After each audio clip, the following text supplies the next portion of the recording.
All right, welcome to the Tactical Boutique at Plus One Defense Systems. Today we're going to do a opening and range review of the Kimber KDS9c and the KDS9c with the rail. So the KDS9c has been a range gun that we've been using for, well, since it came out.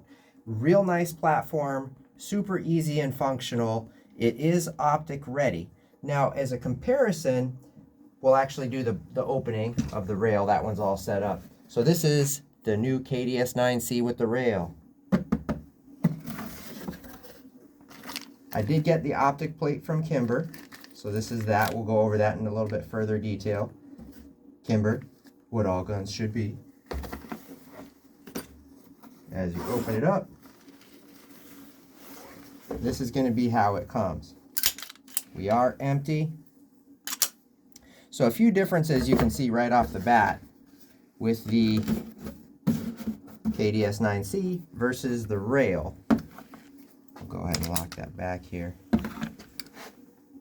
So you can see that the plate is different. They used a different platform in order to put the optic plate on there.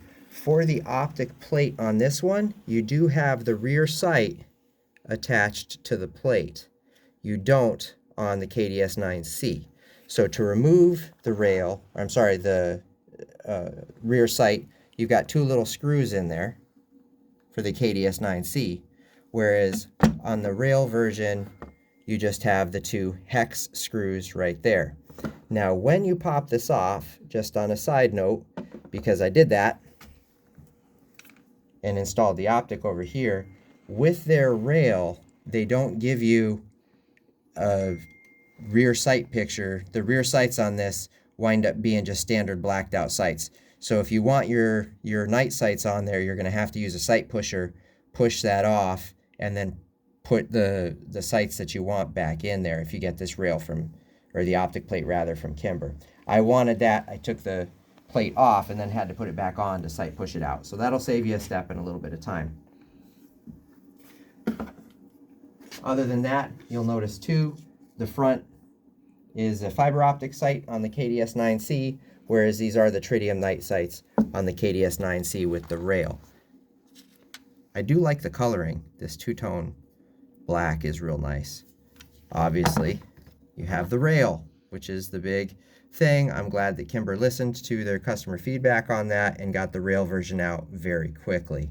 So with the rail on there, that's the big selling point, because now we can get our little lights right on there. Something I like about both these guns, which is absolutely fantastic, is that the slide release works as a slide release. It's real big these days to have this giant slide lock on there. The slide lock where you're jamming down with your thumb on an empty mag and you just can't get it. That drives me absolutely bonkers. Super easy. I cannot express how fun that is. And that does work on both guns. They're both designed to where the slide release is very user-friendly. That just makes life so nice. Same thing with the mag release. Mag release is super fun, super easy on that. So we're going to get to first shots here, which I'm very excited about. I'm going to put this one back because this is brand new. I just unboxed it, and we're going to put this back in the shop because this is going to be for sale. So I'm going to put this just kind of around the corner here. Do not put that all the way in.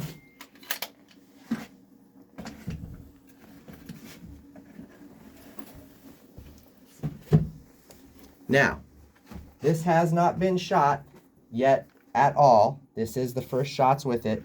I did put the optic on there. I got the Holosun 507K plate from Kimber. Just to show you, here's what I was talking about with the rear sight. So you'll notice that it comes with the blacked out rear sight, whereas I wanted the tritium night sights that it came with. So I just pushed those back in there. Now, something that I will say that I was a little disappointed with was that when I went to put on the optic, I got the plate from Kimber. The screws, you've got 4 screws underneath here that are going to be hex nut screws, which is fine, but these are Torx bit screws, so don't let that confuse you because you're going to have to change bits on there. But the Torx screws that came from Holosun with this, they don't match, meaning they're too big. You have to take 1/8 of an inch off in order for the screws to fit. Otherwise, they just sit out too high, right above the optic there, and it floats up and down. So it would be kind of nice if Kimber adjusts that for the 507K, since they sell the plate for it, and then just give 2 screws, ideally since they're using hex heads that are also hex heads, so you're not swapping back and forth, or change those out to Torx so that you're not swapping back and forth. But either way, that would be a good thing to use. I put a nightstick 550 XLS on here. I like nightsticks. I have streamlights at home as well, but the nightstick, you've got the light, and then this one, you've also got strobe function with it, and they're about half price off of, the streamlights, with not a lot of functionality difference. Biggest functionality difference is that on the streamlight, you can just release it after you double tap it, and you'll get the strobe, whereas on the nightstick, you have to tap and hold to get that strobe effect. Not that big of a deal, so I've got the nightstick on there. So with that said, one of the other things that I want to check with this, again, this is first shots. It has not been shot at all. I did put some oil on it, and that's it. We're going to shoot 10 rounds, because this is Connecticut, so we're doing a 10-round full mag of Magtech 9mm, a 10-round full mag of Federal 9mm, and then a 10-round full mag of Blazer. So not expensive ammunition. I want to check out how this feeds and how it goes. And keep in mind, the optic has just been put on there. So while I did do a rough sight in, it has not been sighted in.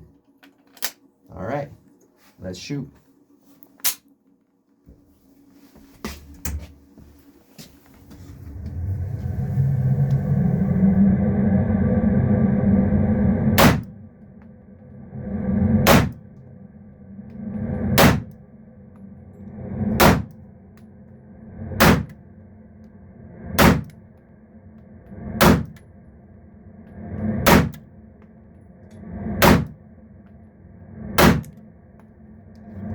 Rounds, no issues with the Magtech.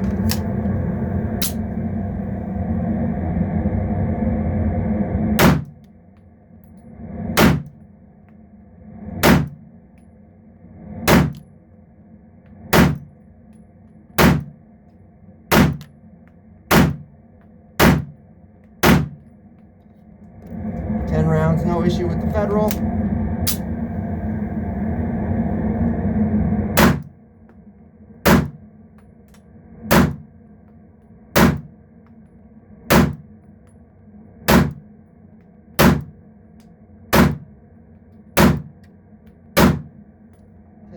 No issue with the Blazer. I gotta tell you, the trigger on this is at like 3.5 or 4 pounds. This thing is absolutely phenomenal. So fun to shoot. I'm so glad that we got this gun. Thank you very much. I hope you enjoyed the review. Let me know if you have any questions.